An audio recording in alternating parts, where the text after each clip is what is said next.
Hello, ladies and gentlemen. This is Svempa here. I have quite a few of these games backed up, for I have been quite unproductive recently. This is a game from back in 8.5 with my IS-3 friend, Rehin, and myself in my T-44. Just driving around being an asshole in a tier 9 game, bullying those of a higher tier than me. The T-44, Russian tier 8 medium tank, it's a very good tank. Not that very bouncy. People think that, yeah, it's bouncy, but nah, just when you're either perfectly angled or someone is an idiot bias in an angle where you really shouldn't hit.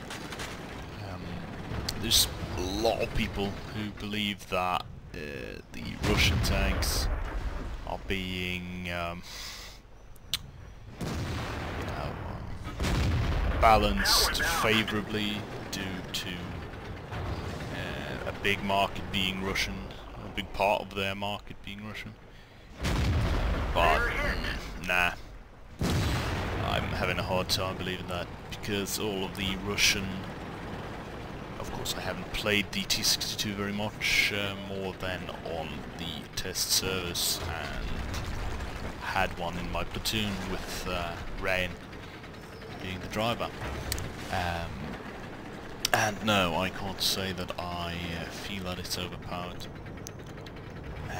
The T-44 definitely isn't. It's a good tank, don't get me wrong. So is the T-44, so is the T-34-85. The T-43 is a blemish, because it's not that very good at all. But let's just say that they are not indestructible by any stretch of the imagination. One can make similar arguments that the Panther 2 is overpowered. It's got high penetration and a good accuracy. These ones have good accuracy and good mobility, but low alpha damage, and also almost no armor. At least the Panther can bounce shots, and so on and so forth. This video, however, I will be doing quite a bit of damage for a tier 8 in a tier 9 game without actually getting any frags, which is always interesting games to show. And as you can see there, the AT-15 having good frontal armor is not overall good. And the French tanks, when in doubt, always fire at the turret, because the French tanks have no good turrets. The front of the armor is only good on the top tier French heavy, which is the 50B. And yeah, as you can see, this tank is able to dish out a lot of damage very quickly, especially with high-level crew and a competent player driving it. What I like about this tank is that you can brawl even with tier 9s, you can to some extent brawl with tier 10s, though it's not advisable unless you're at a numerical advantage. But for instance, tier 9 tank destroyers, by all means, just brawl away, because that is what this tank is good at.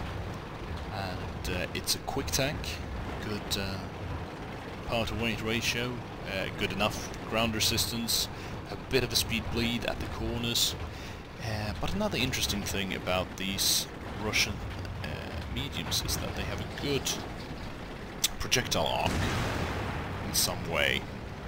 They tend to, if you fire, they tend to go a bit upward, and land in a favorable angle onto your target's hull, which makes you penetrate sometimes.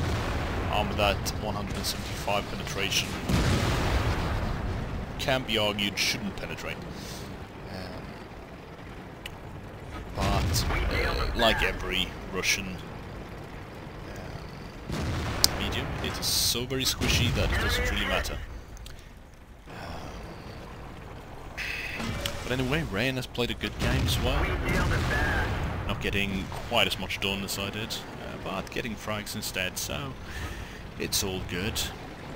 And we had an IS-8 top platoon. One crushed and burned a bit, but if you look at it if you try to look at it objectively, it has been a good match for everyone, especially me and the pretty T-44. One of the main reasons why I put this one up is to prove that it's not an extremely overpowered tank, but it can be very competent in the right hands. And you don't need to get many frags to get a good result. And due to the low alpha, you won't get that many frags. You might finish off one or two if you're really cheeky or really quick and time your shots perfectly. But so it's true of every tank. So well, there you have it. Some help from our IS-8 top tier platoon, and of course Rehin doing what he does best. I thank you for watching. There will be at least some more videos up before I post the target game, due to the fact that I've got quite a few replays that I want to get out there, and hopefully they'll be up very soon. I thank you for watching, and I'll see you next time.